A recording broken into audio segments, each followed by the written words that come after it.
Hey, everybody, welcome back. Slow news week in the FSU media world, but what are you going to do? So we're going to talk to you about a couple of transfer portal film commits because there's nothing else on your mind right now in the world of Florida State. As always, presented by Noles 24/7, the preeminent, the best, the peak, the paragon of FSU analytical sports infotainment sites. That is Noles 24/7. And I'm here with my two compadres, the best in the biz, in my not so humble opinion. I've got Kevin Little. I've got Coach Adam Brown, and today we are going to be talking about Alabama transfer offensive lineman, buzzword, Yeah, next topic. Alabama interior offensive lineman Terrence Ferguson. He is 6'4", 322-pound guard. He was a top 100 prospect in the 2021 recruiting cycle, graded as a very impressive 4-star, 95 grade. He has played in about, I think, he played 5 games for the Crimson Tide in 2023, 116 snaps, and he's played in about 10 total games over the past 2 seasons, redshirted in 2021, so he's got 2 years left. Impressive size. What do you think, Adam? It's good to have you back now that you're about the Delaware power outage. It's good to have you. And we brought you back for some trench focus. What do you think of this kid, big man? I think he's big. I think he's a massive human being, and All right. they're clearly wanting to get a lot bulkier on the inside. I think that's kind of where the conversation starts. He fits the size profile of what they're looking for this offseason at the guard position. I guess Bama kind of wanted him to slide into center. I mean, he's been sitting behind one of the better players, offensive line-wise, in the country at Bama. I believe has he been behind the Latham kid? I think that sounds right. Yeah. So Latham's one of the better offensive line prospects in the country, from what I know, which isn't much. But so that's a big reason why he hasn't been playing much. And when he's been in there, he's been inconsistent at best. So I think that there's some development here. But as far as you had a relationship with him previously, I think he finished number 2 for him when he was coming out of high school. He lost out to Bama there. And then he ultimately he's what they're wanting to trend towards from a profile along the interior of the offensive line. I think that that's a big plus.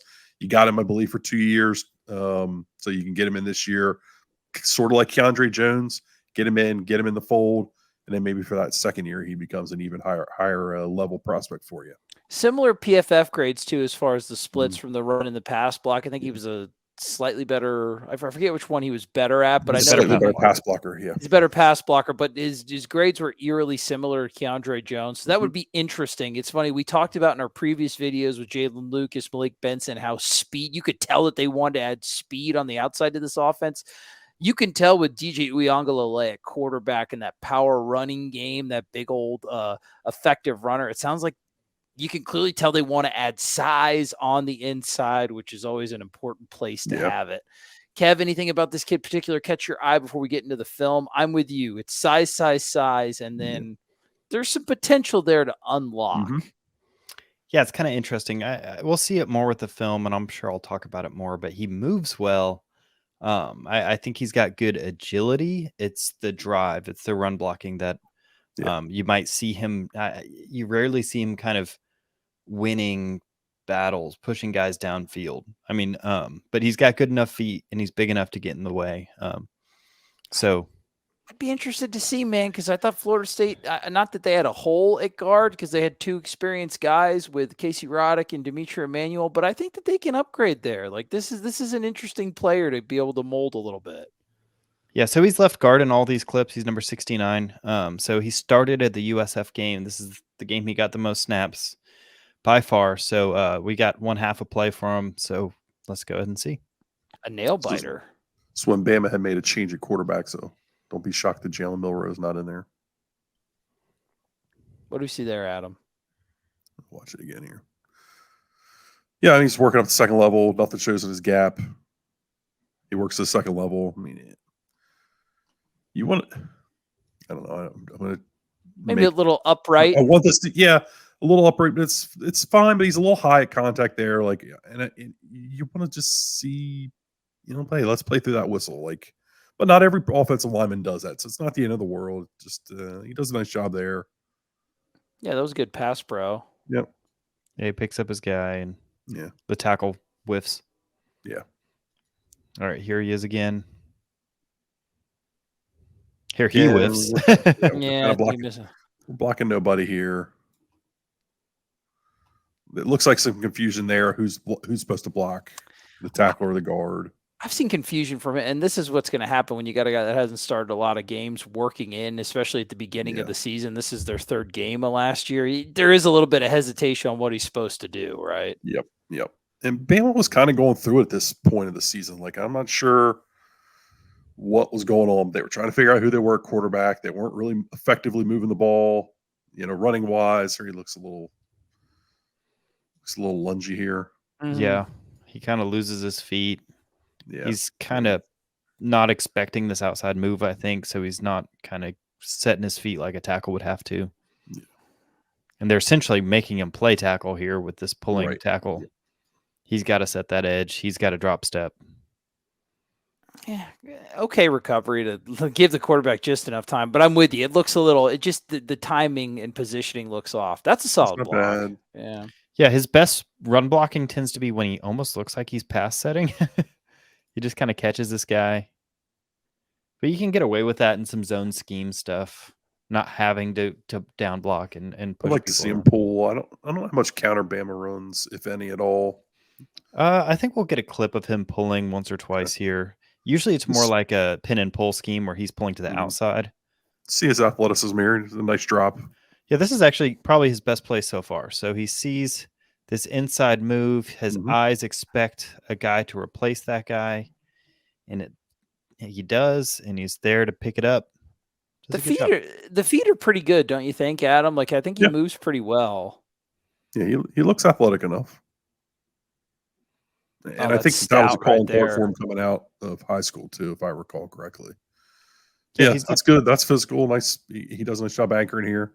He's got a nose guard kind of coming on a stunt, full speed. Adam, big power move. Yeah, he does a good job. That's really good. He stonewalls that kid. Oh, God, 8. What are you doing? Your neck this is the kid that quit football to go play lacrosse again, right? I mean, yeah, Bama was figuring it out, weren't they? Bama's offense was a mess. I mean, let's be completely honest. How do you go from Alabama starting quarterback to playing lacrosse? There's kind of what Kev was talking about earlier. You just don't see. He doesn't finish. There's not a lot of finish for him.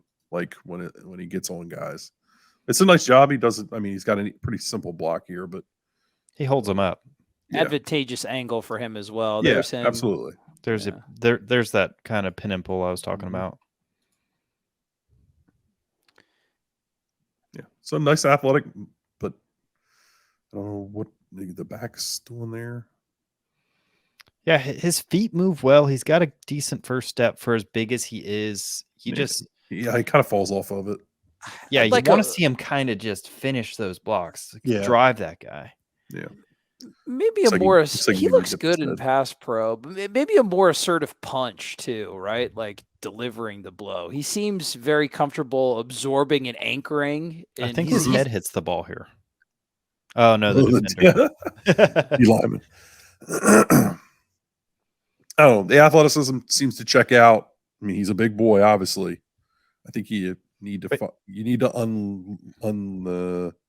find some of that anger in him. Get him playing a little angry. Yeah, you see this too often, where he's just kind of he's lost. He's not sure what to do here. And how long has he been at Bama? This was his third year. Okay, but also his third system or second system. Yeah, that's true.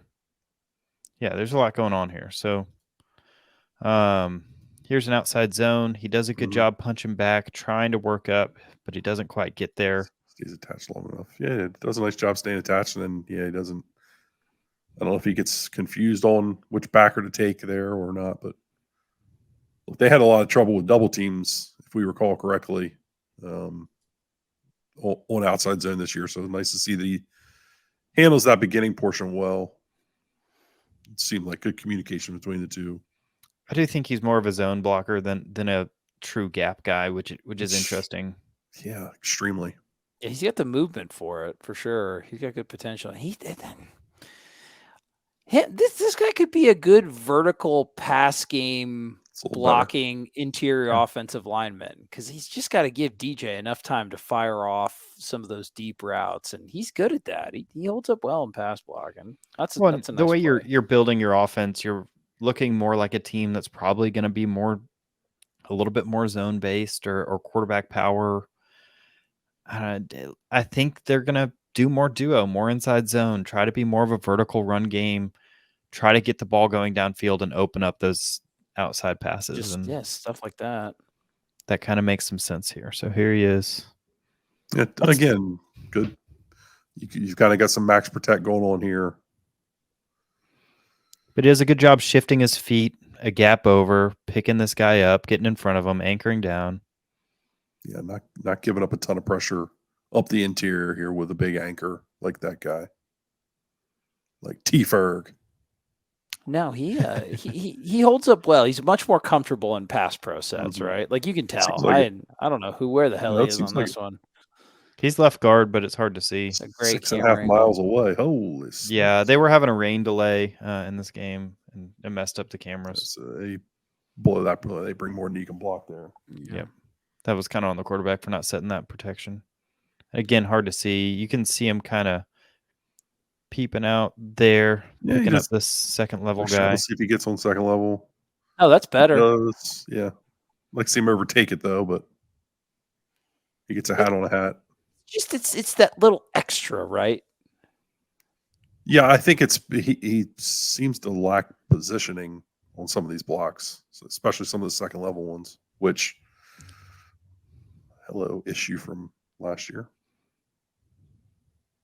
So it'd be not look. It's nice. Going to be nice to get size like that into your room, and I think realistically, what you're doing is you're getting another capable body into the interior, giving more competition. Yeah, you're hoping. Oh my gosh! It presents a really nice floor for the room of a guy that can come in. You're going to be able to rely on him in pass protection situations. You hope you can get some of his run blocking down for him and help maybe unlock a little bit of that aspect of his game more so. But it presents a floor so that you're not going to go out and have a 6-6 type season, right? I mean, you're trying to stay stable with where you maybe not 13-0, but in that double-digit win ballpark. And this is a guy that can come in. You get 2 years of him. He's going to provide a really nice floor for your offensive line room. Well, if we're being honest, one of the big differences between 2023 and 2022 FSU was having 2 or 3 more capable bodies on both the offensive and defensive lines that could go in. Mm-hmm. Like there's a stretch in 2022 where Robert Scott and Fabian Lovett went down, and you didn't have capable guys to kind of step in that situation. So getting another guy there, I think, is a big deal. I think so too. I don't think he's too dissimilar from like a Casey Roddick. Yeah, Roddick was good in the sense that he didn't kill you in pass pro, he didn't kill you in run game, but he wasn't great at them either. He's more Roddick's more of a plotting player than I think so, and I think Ferguson's got more upside. It's can you unlock it? I mean, that's the next step here for him.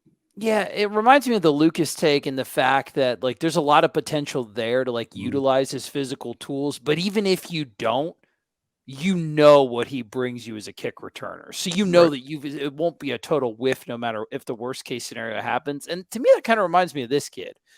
If he can't get the run blocking down in the position and things like this kid is very good at pass blocking, and he is very big and he's athletic, and you're going to get that. I'd say with the development of having Atkins and Norvell work with them, I think that they are going to see a lot better results than what they saw last year, especially with the kid wasn't a consistent starter, and he was in an offense that was schizophrenic, right? It was just they didn't have multiple personality disorder. They did this, they did that. The lacrosse kid, the Milrow kid, they didn't know what the hell they were doing. But he's gonna have that consistent identity with Florida State, and I think it's a good take. I'm excited. I'm excited to get more competition into that room and see which cream rises to the top. Thinking. What do you guys think? No, I'm with you. I think it's a healthy approach to the offseason. You just continue to build your offensive line, your defensive line, do your best to load up at those positions, because ultimately those are where games are won. And taking a young man like this, you're going to get 2 years out of.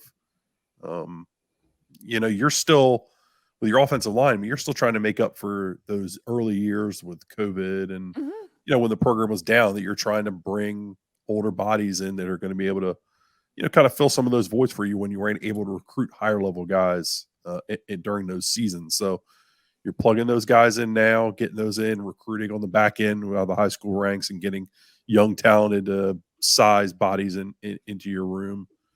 Ferguson, he plugs right in there. I mean, it's a guy that fits perfectly in your room. You've got a great relationship with him. Now you just got to go get it out of him, right? I mean, I'm with you, brother. Plugging it in with size is always a good, healthy approach to the offseason. And I think we're taking a healthy approach to the offseason, because guess what? The videos keep coming, because Dirty Mike and the boys did a lot of work in this year transfer portal. And we got some more videos to record for my guy, for Adam, for Kevin, for me, for Noles247.com, the place. Like I said, slow news stuff. Why don't you go on the board and see what the people are talking about? Everybody's being reasonable on the board these days. Not too much going on with Florida State. Go on there, get yourself subscribed, and be in the best Florida State analytics, observations, analysis, and the best community on the internet at Noles247.com. Subscribe. We love you. Keep chopping. Don't worry. We'll be back for some more videos. We promise.